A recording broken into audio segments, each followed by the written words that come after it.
Hello,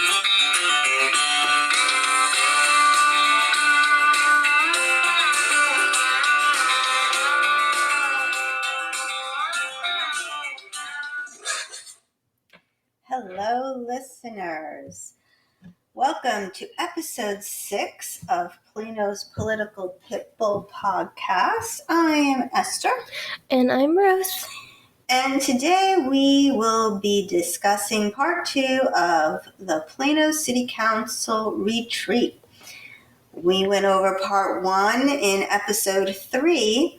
If you have not listened to that episode, please go back and listen to it now. For those who did listen to it, the next item on the retreat's agenda was boards and commissions. And Plano has many boards and commissions. We have 32. 32, yes. Whereas some cities only have 1 or 2. So we have a lot. Wow. We're par for the course with Texas state being excessive against every other state. So No, I was talking that was numbers. No, I understand that, and I'm saying that we are aligning with that as a city. Okay. Well, obviously, the bigger the city, the more boards and commissions a city could have, I guess. So we have everything from animal shelter to planning and zoning commission.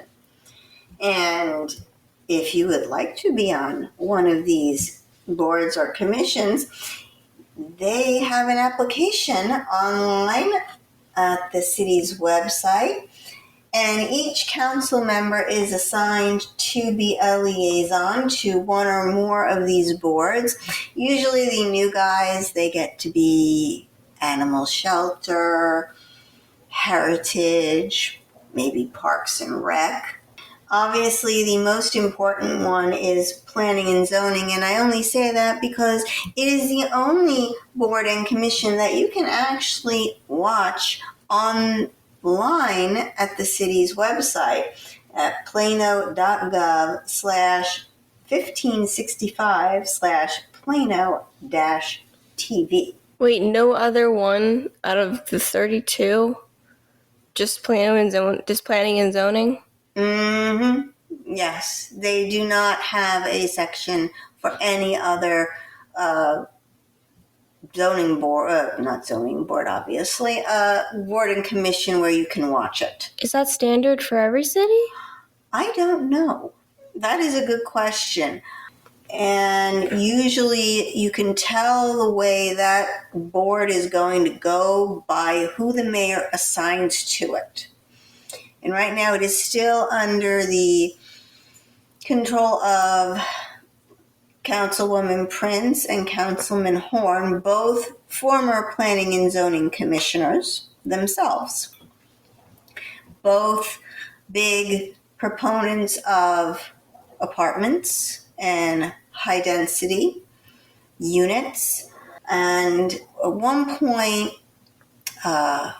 former Councilwoman Bow recommended that they split up that one to have each council person be allowed to nominate one person from their district if they have a specific district. So, I guess they didn't like that. No, that didn't go over well. So for that example, you've got Councilman Riccadelli, who is specifically District 2, Prince, who is District 4, and 2, who is District 1. So they would each have to, if this ever came to fruition. We're getting off the beating horse. Let's get back on track. You mean path. Path, whatever. I'm just saying I kind of liked that idea. Because you could have a diverse thought. And speaking of that, during the discussion of boards and commissions, there were many mixed opinions.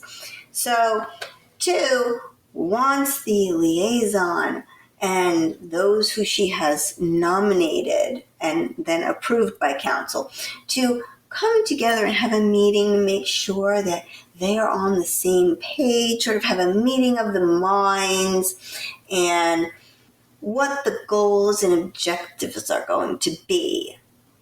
Sort of, I don't know, setting the stage beforehand, so to speak. But Councilman Riccadelli and Councilman Williams, they didn't go for that idea. They actually preferred if these folks acted independently from council. Had their own ideas and thoughts.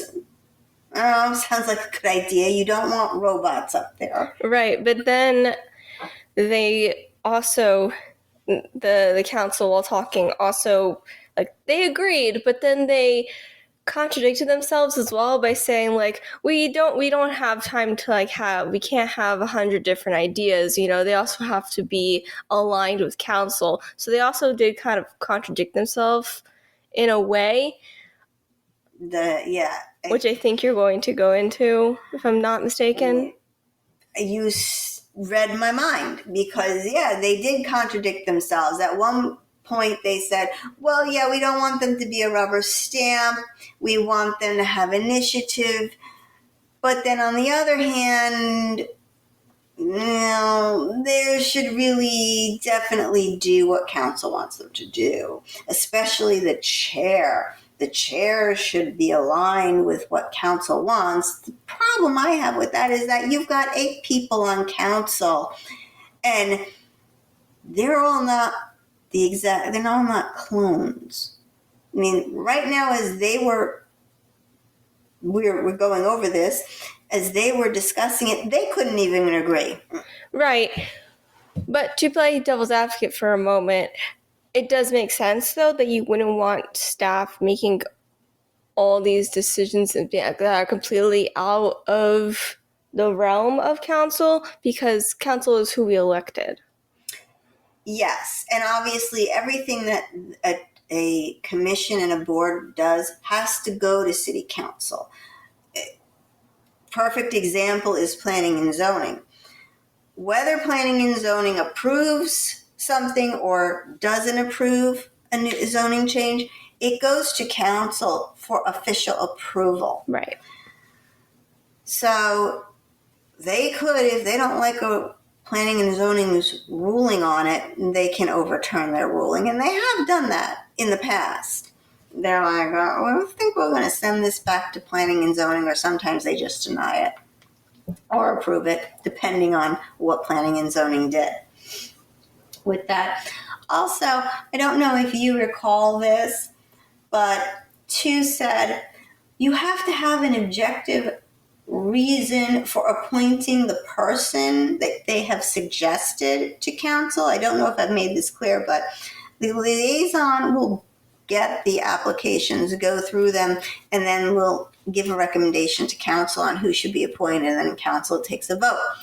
Well, interestingly enough, 2 actually said that, we're taking a vote, but we don't really know. And I immediately thought, if you don't know who you're voting for, why are you voting? Yeah, it doesn't make sense. Don't vote for the person. Or you should know beforehand who's going to come up for approval.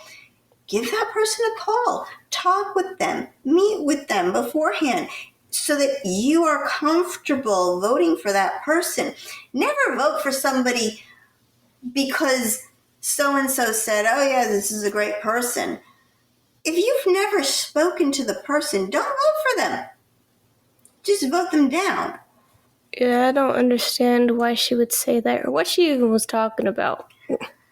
It doesn't make any sense. It made it seem like it was just, all right, well, and Prince and Councilwoman Prince and Councilman Horn, they selected this person and they think this will be a great person, so I'm just going, I don't know this person from a hole in the wall, but I'm going to just trust them. No. Do not do that. That's like a voter. You're going to the polls, and you don't know. You have done no research on these people whatsoever, and you're just going based off what a friend told you. Exactly. Yeah, I like that. That's a good analogy. I like that. Very good analogy. Do your own homework. Always do your own homework. So that baffled me. Well, the other thing they spoke about is updating the goals of the strategic plan and priorities. And the only thing of really any great interest was they want to increase community service grants and fundings to keep pace with inflation. Now, we've already discussed what community grants are. These are basically we're giving away money. Right. Taxpayer money we're giving away, and we want to basically give more away. And not only do we want to give more away, but we want to keep pace with inflation. And inflation's pretty high right now. I wonder if inflation lowered, if they would actually decrease the money. Would that happen? I don't think so. I don't know. The idea is foreign to government anyway. Very true. I am not a fan of community grants. I think we are just a glorified middleman. These parties are usually already, well, they're not usually, they are already non-for-profit entities that could go directly to the state or directly to the federal government and ask for money for their nonprofits. And they don't have to come to us. We're just a glorified middleman, and they might even get more money because we actually get to take a cut of the federal government's appropriation that they give to us. We get to take a cut of that for administration costs. Not very nice, but I can understand it because it costs us money to do all this work. We got to hire the staff. They've got to look over the applications, but they could just go directly to the federal government and maybe they'll get more money. Anyway, moving on to our next topic that they went over. They went over the Plano Housing Authority. This is basically an entity that helps with housing low-income families or individuals. You mean putting them in apartments? Yes.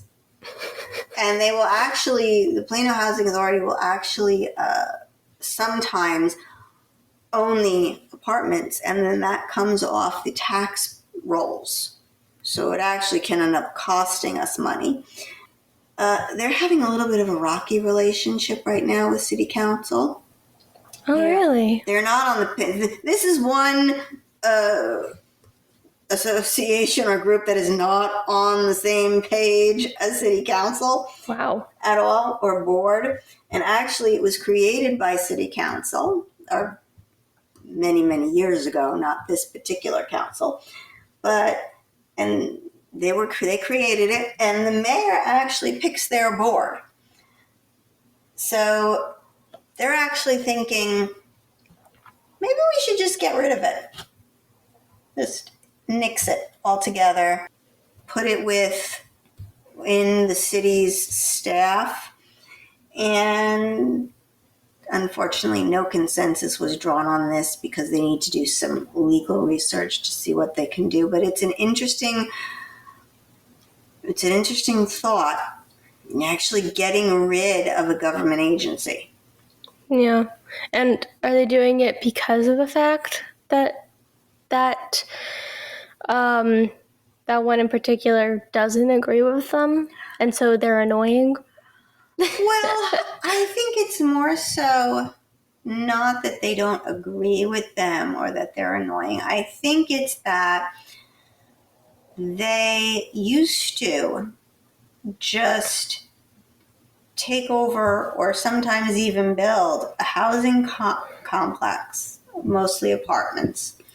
And because they're a nonprofit organization, take that apartment complex, if it was originally on the rolls, off the property tax rolls. So let's say they went and they bought an apartment building, an existing apartment building for profit. They bought it. Now they want to take it off the property tax rolls. Well, that's a negative. Now we're losing money as a city. More property tax burden is put on other people, usually single family homeowners.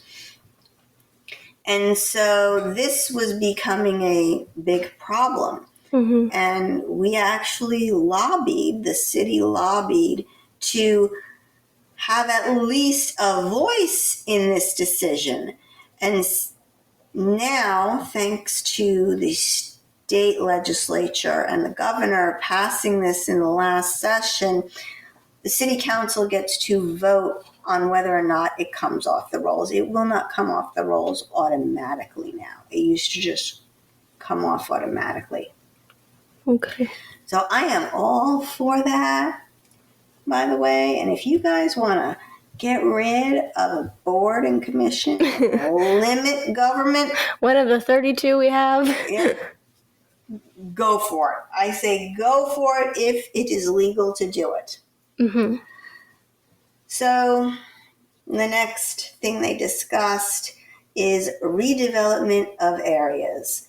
Now, everybody brace yourself, because when they say redevelopment of areas, that usually means economic grants or rezoning. And I'm going to now go to my other notes that I have on this topic. So some of the ideas was having areas that are ripe for redevelopment or revitalization, kind of identifying those, and then inviting ideas from developers to come up with things they could do and conform with our comp plan, like our Four Corners. So think about this for a moment. They're going to reach out to developers and say, aren't they already doing that? Aren't developers already kind of dictating how our city is looking with all the apartments that I would say they're approving from developers? I would say so. Yes. But this is going to mean rezoning. And one of the areas that was brought up for this idea was Spring Creek and Custer. I looked at it. It's not looking bad to me. It's a kind of 80s style type of Four Corners, where you have retail on all four corners, the gas station on one, I think, of the corners, and then those kind of outlet style retail shops, all like in a line. You're typical what we see today and what we had in the 80s. And they want to also perhaps think about each side of the Collin Creek development. You're going to have this very modern looking redevelopment, but now it's going to be flanked on all this around it, on the sides there, by older looking retail. Well, they should have thought about that before they built it. Well, they haven't built it quite yet. It's not finished. Fine, before they before they approved it and started building it. I would think that, but oftentimes politicians do not think ahead. No, I was just going to stop at do not think. Oh. If they thought, they wouldn't make some of the decisions they make. So this will be quite interesting to see what comes of this. I'm just thinking, I'm seeing in the future more economic development grants, more rezoning issues. This is what I'm foreseeing. More grass getting uprooted. Definitely less grass. Now, Councilmember Williams had an idea. It's an idea he's been touting for many, many, many years now. Diversifying our housing stock. We have a lot of basically two kinds of housing stock: apartments and large homes. We don't have anything in the middle. Yeah. We don't have starter homes. We don't have homes that you would be downsizing for seniors, which is why a lot of seniors are staying in place. And also, a lot of times, the new housing that might have a smaller footprint is a lot of times more expensive than the old house that the senior is selling. Our very own councilman, too, had this issue. Right. She wanted to downsize. She wanted to sell her house and move into a new townhome. But the townhome, which was less square footage Was than like her house, more expensive. was more expensive than her house. And so, of course, she's not going to do that. It wouldn't be economical for her to do that. The idea of downsizing is to actually physically downsize your costs, not just your actual square footage. Maybe going to condos would be an idea. And we're talking not luxury condos, but just your average little condo, or probably a co-op might be a good idea.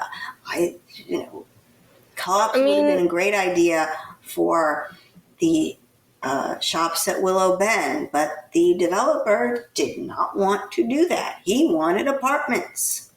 I mean, apartments, I have nothing against apartments.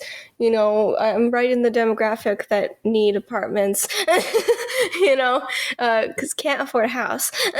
But there should be other options out there. Apartments is not supposed to be a forever thing. And when, you know, you maybe are wanting to start your own family, or you're getting more income now, like, or what have you, you might want to get something bigger. It's just the natural progression of humanity and what we want, especially if you're trying to build a family and you need more space. So here's a little interesting story for you. I actually lived in an apartment one time. What? Yes. No way! I did. It was a garden-style apartment. It was very nice, and I lived there with my husband. We didn't have any children. Okay, it was a small little one-bedroom apartment, and it was fine for our needs. And guess what? When it was time for us to have our first child, our little pup, we got a small little townhouse. And then we had to move to a more expensive area, and we could not afford a townhouse in this more expensive area. So we got a condo. It was a 2-bedroom with a loft condo. And then we graduated to a full single-family house. So we have gone in that progression. That's usually the progression people have. They go from apartment to maybe a condo or townhome, depending on where they live, and then a large or a starter home, and to a larger house. And then your forever home. Yeah. You know, that all-time goal of having that forever home. Exactly. That is usually the progression of things. But Plano does not have that progression. We need those things for our seniors. We need those things for young people just starting out. And, of course, for the larger family with the 2 dogs and 2 kids and a dog. Or maybe it's 1 kid and 2 dogs, depending on what you'd like. So he has been pushing that, and he would like to see that. Now, obviously, I don't consider the Four Corners being one of those ideal locations for that. Perhaps Levon Farms would be. I know it's up for consideration. At least they're considering other housing options. It would be a good start. Now, all we need is a developer to come along and say, here it is. Yep. Will they do that? I don't know. So, our next topic. Before I go on to the next topic, I almost forgot something. 2 wants to waive fees and not just to give money for economic development. So maybe there's a developer who wants to build townhomes. Her idea is waive the permit fees. Now, I really don't know if the permit fees are going to be make that much of a difference. They could.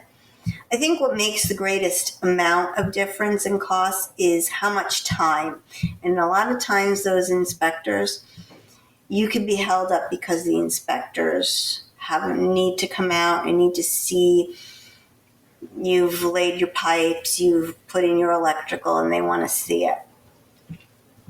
I don't know how much of a difference that's going to make. It will make a difference in our revenue, though, if they waive the fees. Now, the next item is that they went over was debt and bonds. And Councilman Williams wants to lower the debt side of our tax rate. So we have 2 sides to our tax rate. We have M&O, maintenance and operation, and the other side is debt. Okay? And usually, if we're going to get some kind of an increase or a decrease in our tax rate, it comes from the M&O side. Debt usually rate doesn't change. So he said that they are spending $25 million a year in interest alone on our bonds. So a bond is basically the city needs money.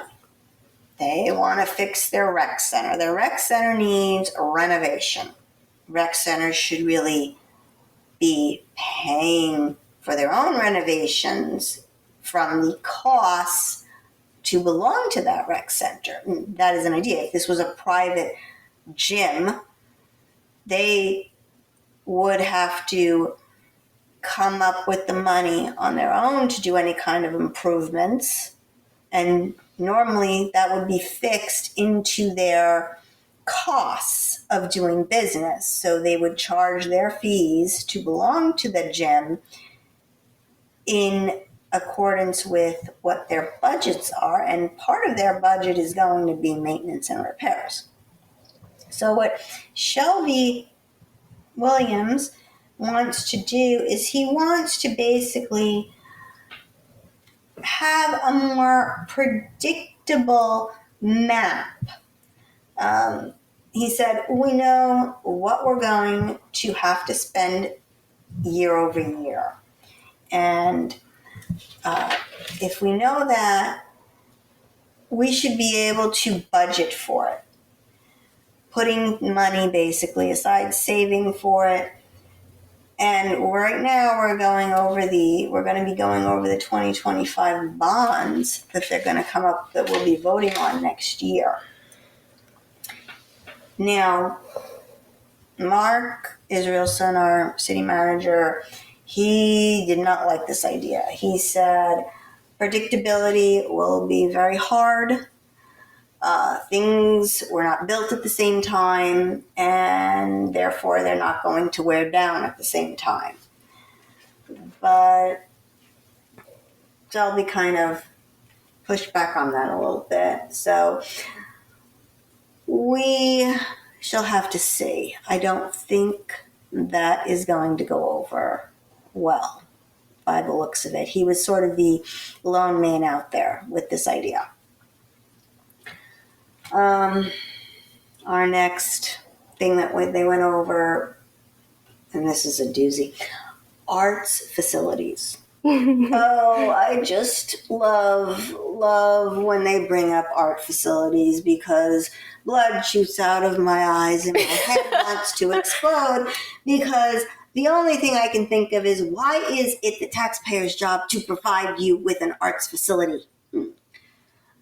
She said... Because the government wants it.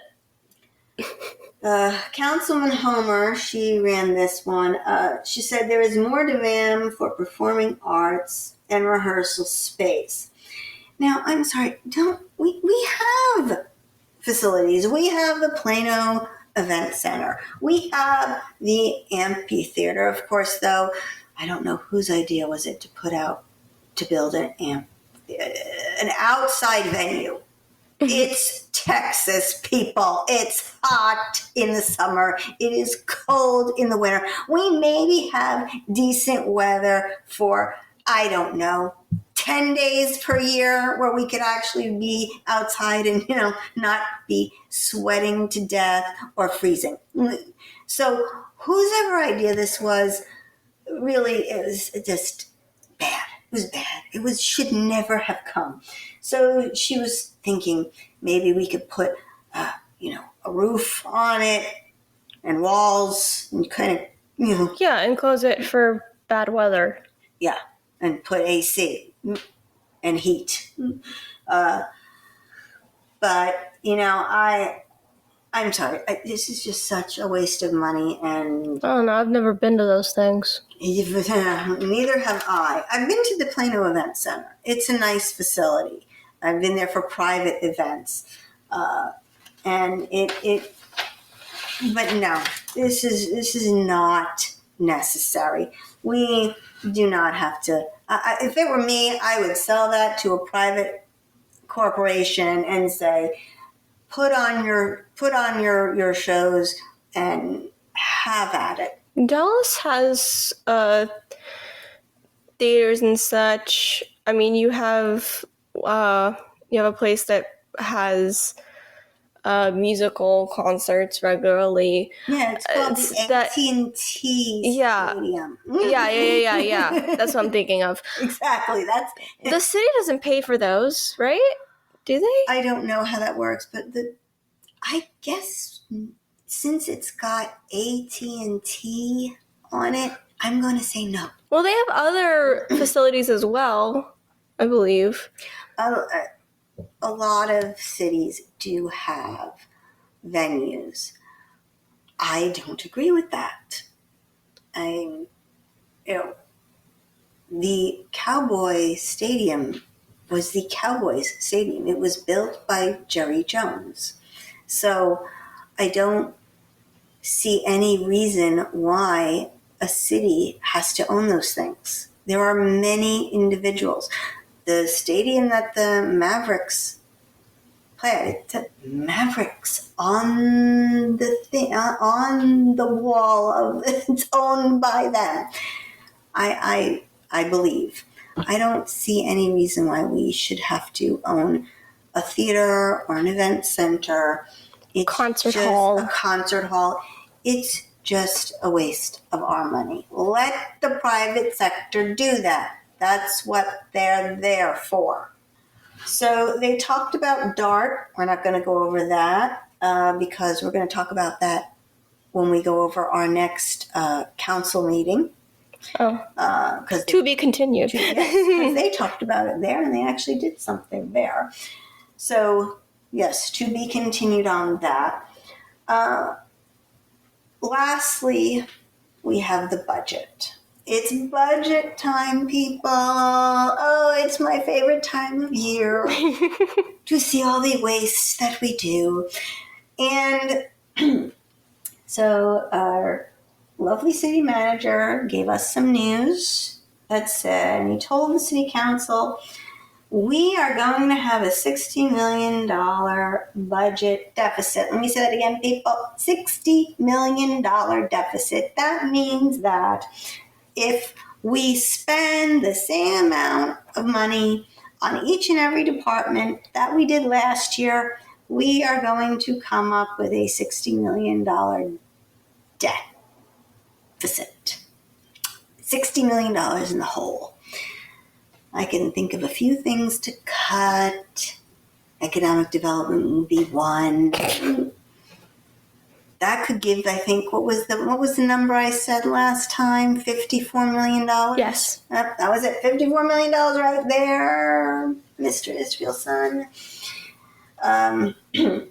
And remember, every cent of the tax rate is $6 million.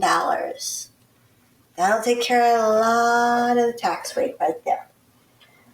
So I love how we're 16 million. We're going to be 60 million in debt, but they wanted to. They want to spend more. They want to spend more on arts facilities and grants. Oh boy, yeah, that makes no sense whatsoever. So the reason for this hole, according to our own city manager, is property tax revenue. We have a new property tax revenue of $11 million. So that's good. $11 million of new property taxes coming on to the dole. However, isn't the state government working on cutting property taxes, though? Oh, no. This is a new development that was built, and now we get to charge them property taxes. It's not existing. It was new. Oh. This is new development. So $11 million in new property taxes, that's great. However, when you put the senior freeze on, which we freeze seniors' property taxes, and may have been a good idea at the time, but now it's costing us. And you also add on our TIF zones, tax improvement districts. Well, I think it's costing us because seniors aren't moving out of their homes. Yes, they're not moving out of their homes. They're staying put because guess what? They don't have anywhere to go. And why in the world would you move to a place where your property taxes may go up? Okay, continue. Anyway, so our new TIF zones, they are bringing that down to $5 million. So all of these new tax saving zones they put in fact, that's costing us to have a problem with our budget. So that corporate welfare we talked about is now costing us money, people. And we're also, obviously, inflation is causing us a problem as well, putting more demands on our services, our costs. And, we're taking up more resources. And one of the things that's taking up more resources, according to, again, our lovely city manager, is economic development. Gee, I wonder why. So some ideas were, if we're going to have services, people should be paying for those services. For example, making adjustments to our fees, making adjustment to our fee structure on the permits. Have we increased them? What are other cities charging? Obviously, that should keep up with the rate of inflation. Councilman Riccadelli was pretty adamant. He did not want homeowners to be paying for this debt that we are, having an issue with now, this $60 million hole. He said that our general fund revenue has increased by 62%, and our revenue from property taxes increased by 87%. Now, this is just revenue. Our sales taxes have increased 80%, but all other revenue generating things, that's only increased by 17%. So what that means is that it is the homeowner and the person who goes into the store and buys something that's actually paying for the majority of what the city spends, and not a developer or any other entity. I don't know how well that's going to go over, if that should change. The budget will be coming out at the end of the month. So we shall have to see what happens. We will keep you posted on that. Well, that's going to be it for us. A little over today, but we needed to get through this and get this done because it was long overdue. Please remember to like, share, and subscribe. It definitely helps us. And our pit bull of the week is still Angel. Angel is still available for adoption. She is an adorable 2-year-old pit bull, and she is quite smart, friendly. She would prefer to be the only dog in the family.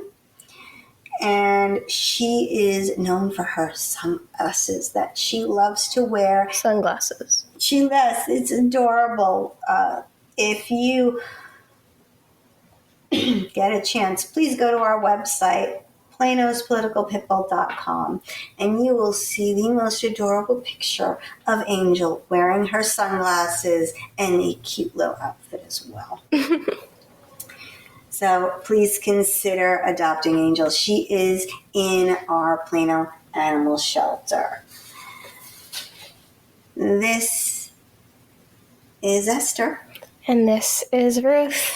And we are for Plano's Political Pitbull, and we are signing off.